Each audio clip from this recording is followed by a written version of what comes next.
All right, so Hi. welcome to Animal Education Podcast, episode one more than last time. And today we are not live. If we're doing like the new ones, like with the PowerPoint, we've Yeah. done. Wait, it was what, 2 day 2. 6. We've done. This is the 9th one with that. The 9th PowerPoint format Animal which Education is Podcast. so the 9th good. Well, that's not true. I like. And we're not live only because my computer's doing something, and so I just thought we would do this today. So, so you'll be seeing this recorded. So today we are talking about James's favorite animals from when I was little. No, prehistoric. So just not modern day. Which From back in the day when animals were monochrome. no, we're not doing this again. This is why you're not credited on the PowerPoint. Okay, so All right. so These are my favorites, and and if you disagree, too bad. No. Clearly, well, no, okay, but then I go on and be like, so every YouTuber, whenever they make a list, they always have to be like, I'm doing it for this or I'm doing it for that, because people get upset. Yeah, I don't really care, but I'm doing it for legal reasons, I guess. legal reasons. Okay, So do not sue us for liking a different animal than you like. Yeah, Because that is a thing. I'm happens. I'm guessing. Oh. It's 2026. Yeah. I'm not putting it past anybody. All right. So as I wrote, okay, on to the interesting stuff. That's right. So number 5, my fifth favorite. Number 5, fifth favorite creature from my childhood. My childhood. No, prehistoric times. Oh, we have Edmontonia. Edmontonia. You? Oh, yeah, I remember this little guy. Yeah. So this is Edmontonia, specifically the species Edmontonia rugosidens. There's another species, but they're basically the same. Okay. Class reptil. I put a U in reptilia. Don't ignore the U. I'm gonna come down with my. You probably can't even see my mouse. Lady of Hats. I covered it. Okay. Reptilia. Lady of Hats. What? It says right there. Lady of Hats. Oh, that's the person. That's someone who drew it or something. Oh, that's the artist. Oh my lord! I thought it was how this translated in Latin or something. No. Like No, Latin. I think it's lizard at Edmonton or something. That's it. okay. All right, Clade or Nish. No, that's Edmontosaurus. It's from. I know it's from Edmund. It's from Edmund. Probably Prince Edmund. Clade or Nischia. So that's all the dinosaurs except theropods and sauropods. Oh, okay. So most herbivorous. It's kind of Humpty Dumpty shaped. Hey, What?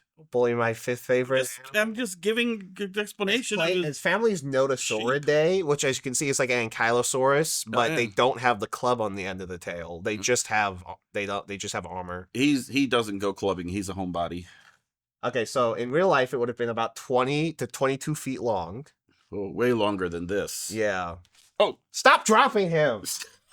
Oh my lord. way longer. In life it would have weighed about 3.3 tons. Ugh. It would have eaten leaves because there was grass didn't evolve until or really become like a mainstream until like So a couple million years ago. Were these guys and their ilk like cows? All day. No, that was that would have been more like the hadrosaurs evolved chewing. Okay. They probably would have more relied on just stripping the plants and then also gastroliths. Gastroliths. I don't know if we have evidence of that in this species in particular, but Okay. to grind up they saw the stones to grind up. So their gastroliths, vocabulary term. Yeah. They swallow little rocks, Mm-hmm. and then as they danced the mamba, the rocks shuffled around and ground up the leaves in their belly, and somehow the rocks knew not to go down their poopy chute.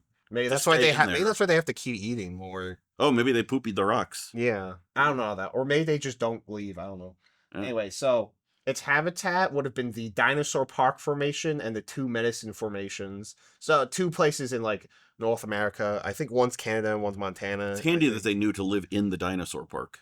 Oh my, no, that's not why it was.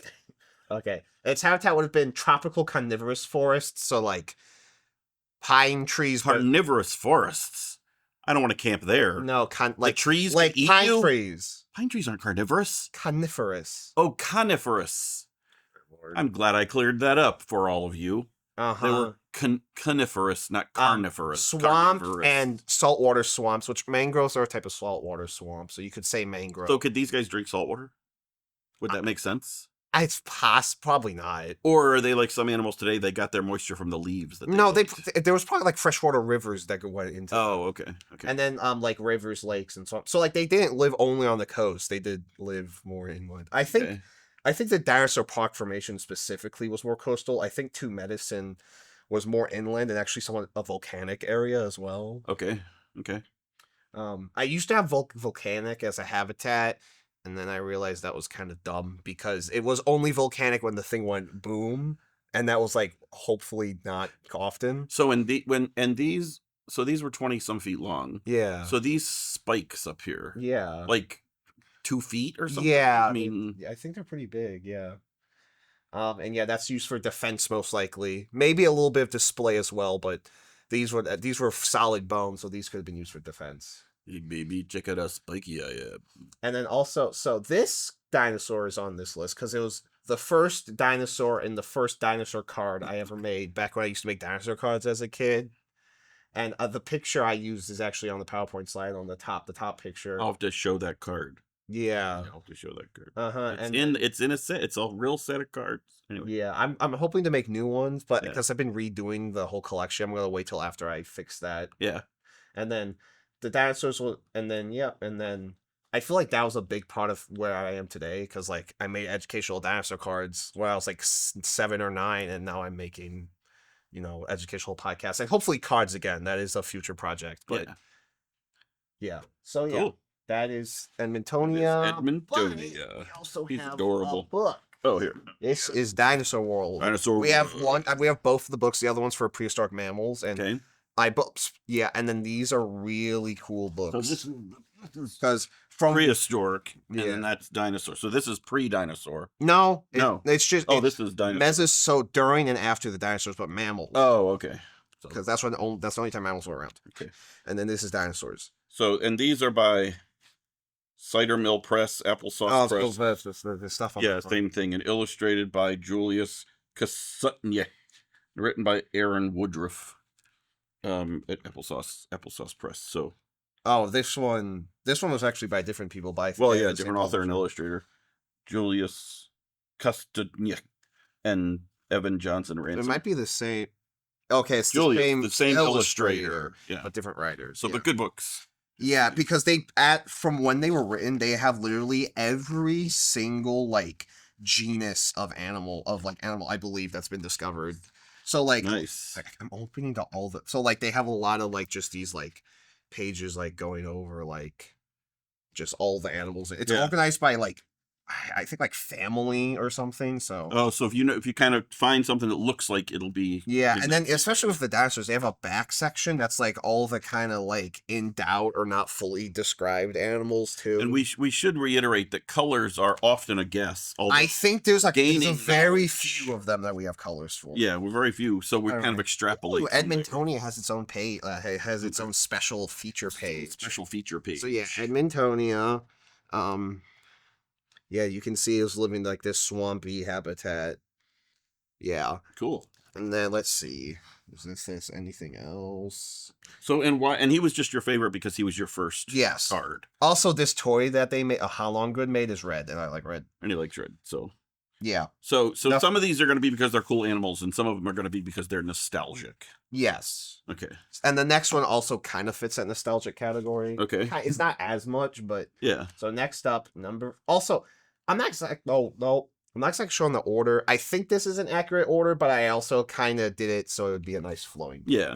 All right. Number 4, we have the American cheetah. Microcyonyx inexpectus. And I know they're bigger than this. Yeah. Really. So, the American cheetah, Mammalia carnivora felidae. So it's a cat. It's a mammal and it's a cat. Yeah.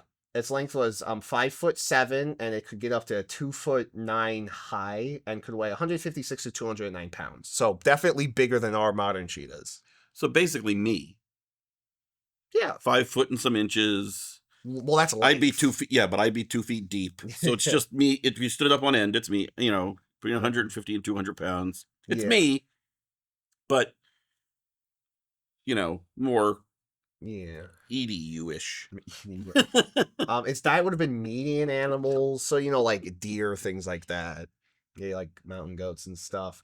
It would have lived in like savannas, deciduous forests, and mountains. So, so what happened during the Ice Age was that the glaciers came down. Okay. Up to like where we were was covered in ice, like miles of ice. Illinois, you're saying? Yeah. But then a little farther south, because there was I think so much of the water and cold was locked up there. It was actually a little warmer, like down south. So it was more like tropical savanna. And the equator.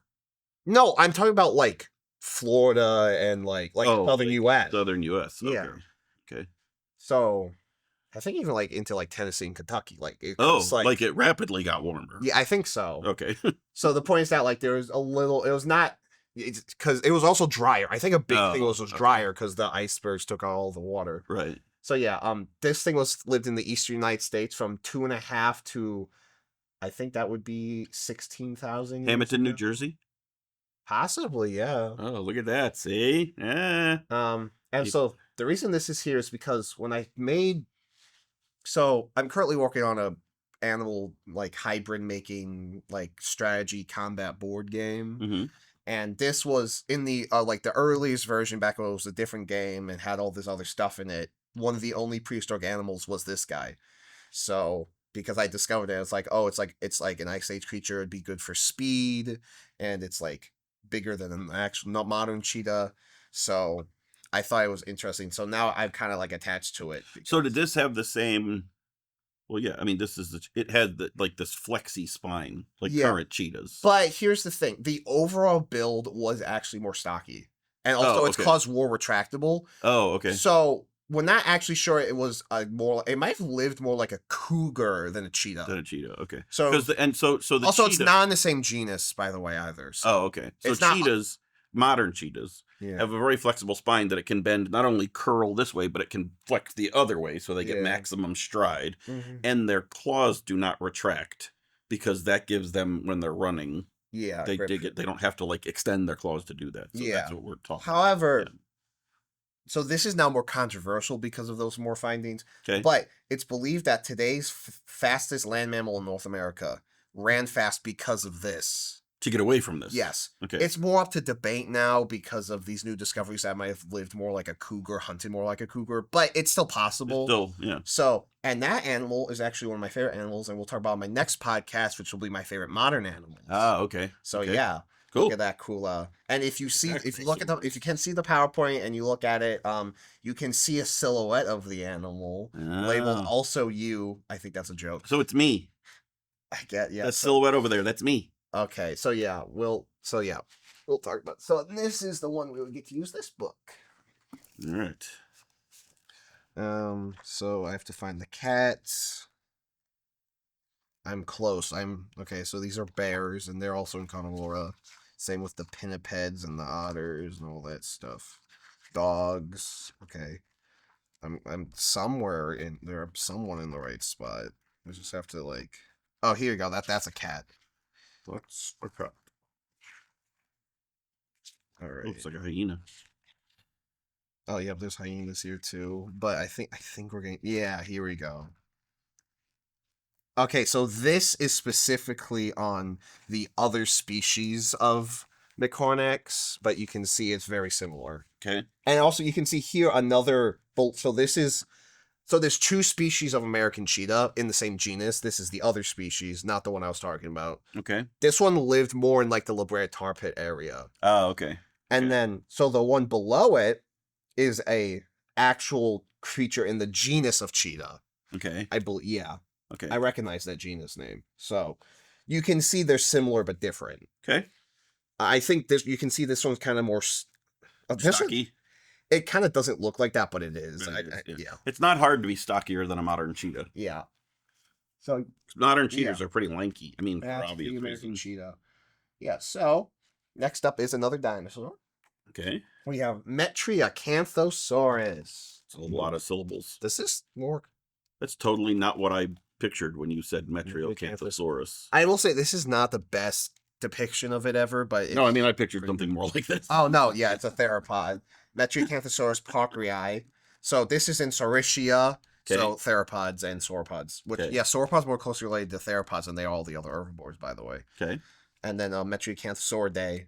Metriacanthosaurus and Metriacanthosauridae. So T-Rexy-ish. The head. I'm not sure the head's sculpt. But I mean, behind legs, little. Yes, it's a theropod. It's a theropod. I mean the arms are bigger and actually have 2 claws. Let's see here. Length would be 26 foot and like 2 inches. So about 26. Now that amazes me. This guy was almost as long as this guy. Yeah, well, these are like toys in different companies. Well, no, I'm just saying. So for scale, like proportionally, this guy should be way bigger. Yeah, there's they're not proportional. This Yeah. one's a Mattel action figure from like I don't know, like 10 years ago, and the other's like a accurate How Long Good figure from like 3 years ago. Well, I get maybe it's just because I see so many toys. I always pictured that this guy could like tower over this guy. No, yeah, but really he'd be like up here, Yeah. Yeah. So and then this thing would weigh about 1.1 tons. So actually only weighed about a third Oh. as much as that guy. Okay. Yeah. And then it would have eaten some medium to large animals because it lived during the Jurassic, especially 160 million years ago, in what is now the Oxford Clay Formation, which were basically back then, so Europe, which included the UK back then, was a bunch of like islands in a shallow tropical sea. So this guy would have lived in like rainforest, rivers, and sandy coasts. So somewhat the same areas like Archaeopteryx and Compsognathus. Not the same time and more west, but same general area. And this is how he chewed his enemies.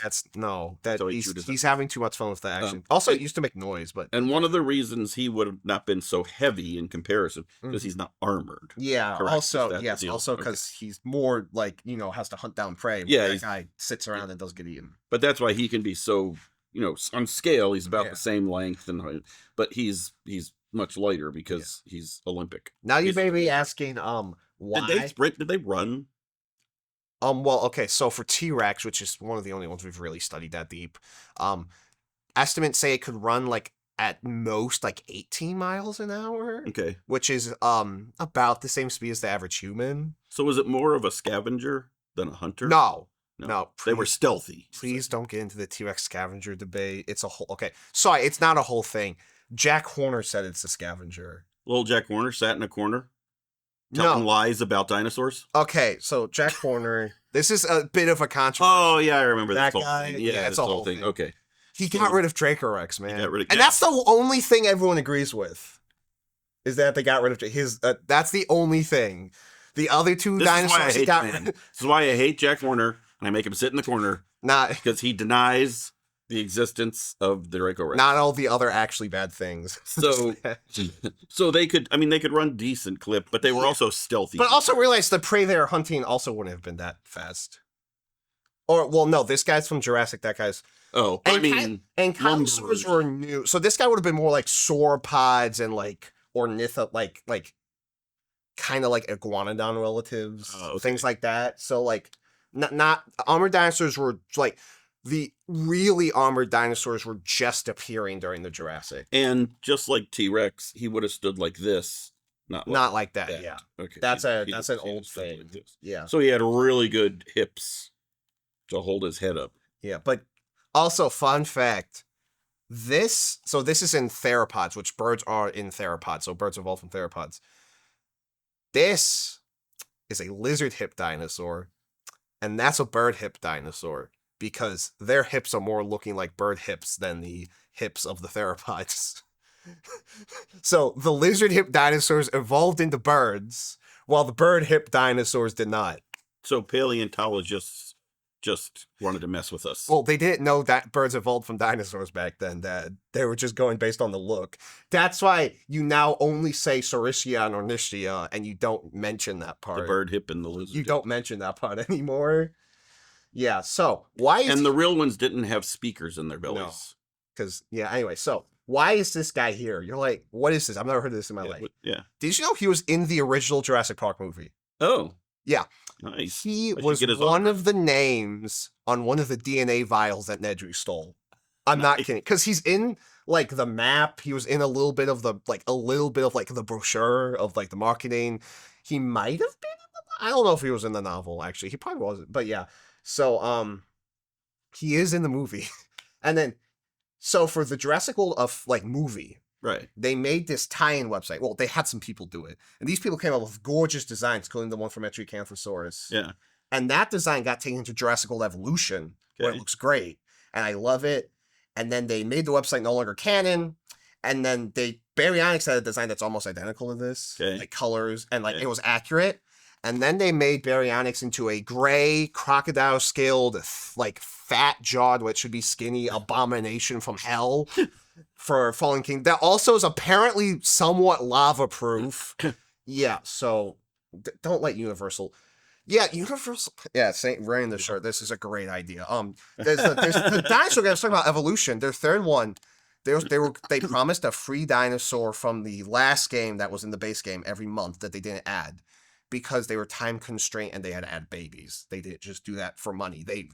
So they're adding them back for free. But they can't right now. And for a month they said nothing. And now they're finally telling us over this month, we'll get you the next two as soon as we can, but we can't say anything else and we can't release them. It's out of our control. The only people that could be seeing that is Universal. Other games and other marketing has been completely silent. So Universal's effing everything up. Covered up. And we don't know why, and I doubt burning the reputation of all of these companies is going to help with your marketing. So, whatever. But it's entire dumpster fire. Yep. But yes, sorry, I had to go on some rants. Because I've been doing a rant. But, yes, so I just think it's a unique dinosaur, and then it was also in the lore, but like no one knows about it. I just noticed that elephants have a pig nose. Okay. See, this is actually very close to what that Baryonyx looks like. This is what it should look like, and this is basically what the official tie-in website looked like. And then if you've watched Fallen Kingdom, you've seen the one they used. It's not good. It's not good. All right, and then here's a good drawing of Metriacanthosaurus, which name means moderately spined lizard. Moderately spined. Okay, that makes it even better. It's like, that is awesome. He's not a tall, he's not a venti, he's a grande. So some of its relatives none of those words Raptor, Zhuanosaurus, and Yangshusaurus, and Shidadisaurus. So shit on a sword? No, it's Shidai lizard, so it's probably from Shidai. Shidai. Also interesting, all the other ones are from China, and this one's from the UK, interestingly enough. So likes tea and biscuits. And then some of its other close relatives would I think it's somewhat related to like Allosaurus, and like you go off like Allosaurs and all that stuff. So yeah. Nice. Cool. So yeah. That is Metriacanthosaurus. All right. Now on to number 2. Unfortunately, we don't have a book to this one because I Okay. looked. We don't have a book that includes basically anything from its time period. Oh, mission. This is number 2. This is Anomalocaris. Oh, look at I love this. He's on the screen at the Field Museum. Yes, that's part of the reason. Yeah, because on the screen. So if you're going through Evolving Planet, which is the extinct animal exhibit, basically permanent exhibit. Yeah. When you get to the Cambrian section, there's a big TV screen that's like kind of... It's like multiple screens. Yeah, and one of them, and it plays a repeating like snapshot back into Cambrian life. Specifically, it would obviously be the Burgess Shale from somewhere between 520 and 499 million years ago. This is the first time life became big, multicellular, yada, yada, yada. So, well, actually not multicellular, but like... Complex, yeah. So... And these are like feelers. These aren't horns. No, okay, let's get... No, you're also kind of wrong. Oh. Kind of right, kind of wrong. So... that scene plays out, and there's lots of very early life forms. And then the big climax is when some trilobites run away from this Anomalocaris that comes in and grabs one of them. So these are actually like grabbers.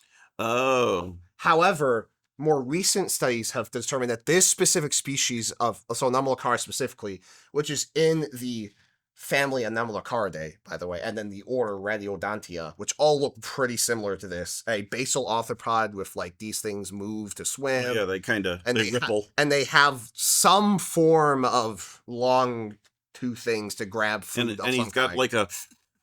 Yeah. Mouth. So there are species that I believe that hunt things like trilobites, but because of this one's structure, we think it would have not risked breaking it on the ocean floor. Okay. It would have hunted stuff in the water column. Like these little guys. So like it would have hunted. It was one of the first predators, which is another reason I liked it. It's one of the first considered like apex or just predators in general. But it would not. Unfortunately, we no longer think it would hunt trilobites, so the thing is inaccurate.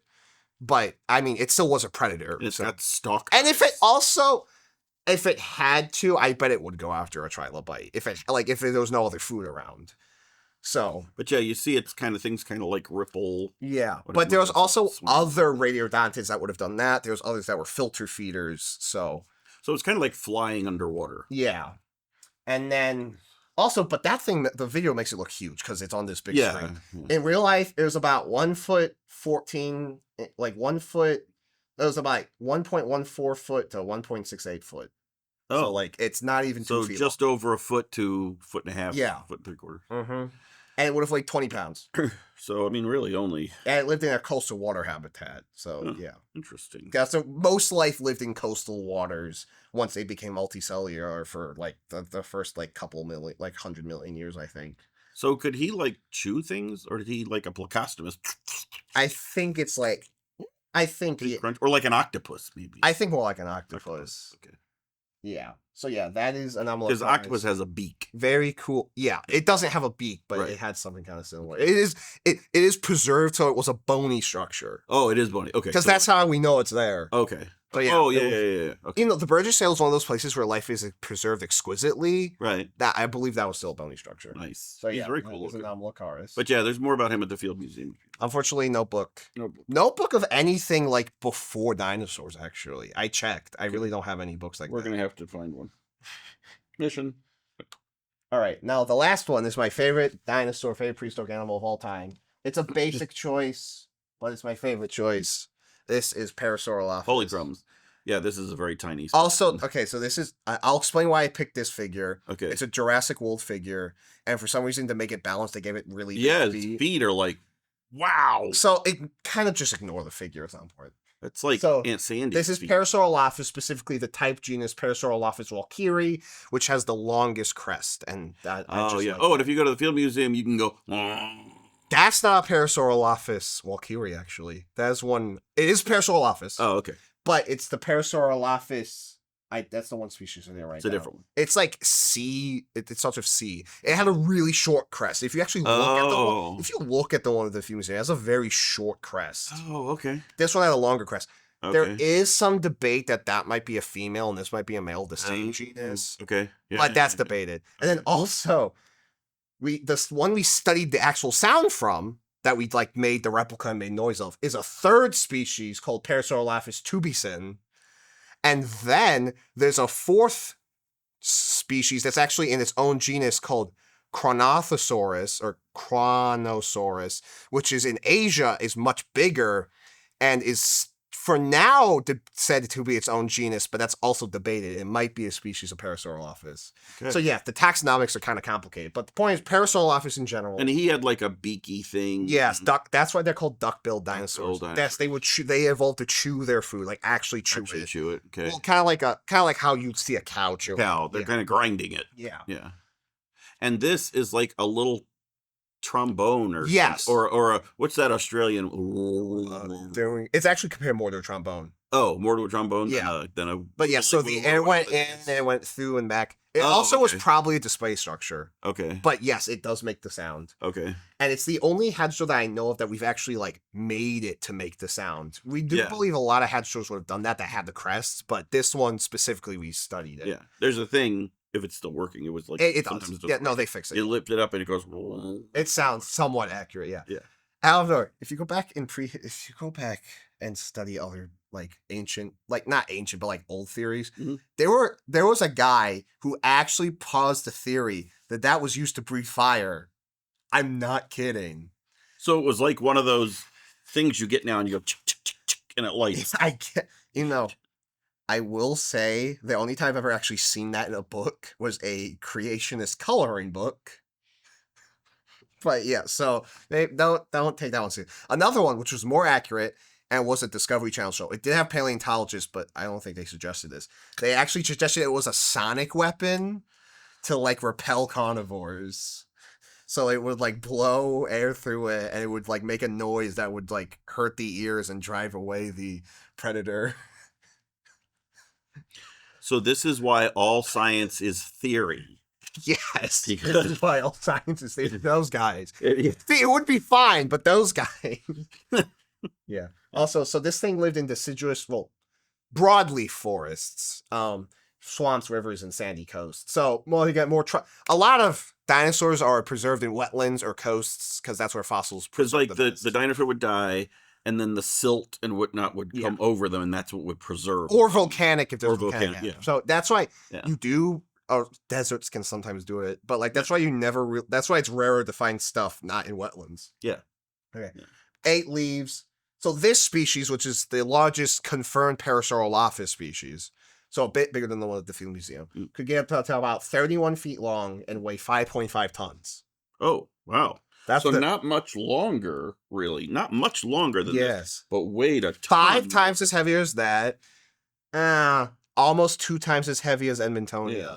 Actually, it's heavier than these two combined. Yeah, but really not much bigger. That's another thing. So in all the media, you see T-Rex and stuff just murder Parasaurolophus. There's even in the first Jurassic World Evolution trailer, a T-Rex picks it up by the neck and flips it over. But now think about the fact that that thing was 5.5 tons. Yeah. So no. Hadrosaurs are depicted as helpless. And Montosaurus, which lived with T-Rex, not only was as big or bigger than T-Rex, but actually, we have a fossil with a healed bite mark from the tail, where a T-Rex would have taken a bite out of its tail, like from like the upper, like here-ish. Yeah. And then it healed. So and the hadrosaurs were not defenseless. So basically, a T-Rex would bite a hadrosaur, and another hadrosaur would be like, "You got a little something on you." Yeah. Not exact, but yes, they weren't completely. So yeah, they weren't T-Rex could still kill if it got an ambush or something. But yeah. So they're not defenseless. Hadrosaurs are almost always like the fodder in movies. Yeah. They're not. Because they were bigger than elephants. And that elephant herd just ran over a trophy hunter. So So that was the most hysterical story ever. Yeah, so that is I should look at it in the book first. Until next time. No, I got next time I will cover my favorite modern animals. Yeah. And you already seen one of them. Now, remember the cheetah. He meant to say, and you've already seen one of them. Okay, grammars for the week, okay? Also, half of the people listen only on podcasts. I can't even see the slides anyway. It's fine. It's fine. Oh, whatever we use is going to start letting us post video. All right. Parasaurolophus. Here it is. Or, like the little boy in the museum says in the recording, Parasaurolophus. Here's the other species. I think that is how you're supposed to say it. Parasaurolophus. I'm sorry. Also, Parasaurolophus Critocristatus is the one at the Field Museum. So it was a churchgoer. What? No, it was a crypto, bro. No, I'm kidding. It was not crypto, bro. My favorite dinosaur is not a crypto, bro. Okay. So yeah. All right, cool. Yep. And then this would probably have a picture of the other one. Hopefully, maybe this has most hadrosaurs. Maybe it doesn't have like literally every single one of it, but I'm pretty sure it has. Oh yeah, it does. So you can see it looks like a bigger, thicker Parasaurolophus, the Chronosaurus. Chronosaurus? Nope, that's not even a dinosaur. Not Chrono. Charono. Oh, like chromosome. Yeah. So, yep. All right. And then there's even others that look kind of similar, like this Valsisaurus. I didn't even know about this. So this book's cool. It teaches me new things. Yeah. All right. So we hope you enjoyed this. Yeah, it's my birthday month. This was actually originally going to be like the day after my birthday, but then life happened. Yeah. So, so my next one will be favorite animals, but then after that, we'll get back to more standard content. Standard content. But I mean, it's the same content. I'm just picking my favorite animals. But I still hope you enjoyed and learned something cool. Yeah, so. All right. Bye-bye. Happy, joy. What? Tino's out. Happy, joy dance.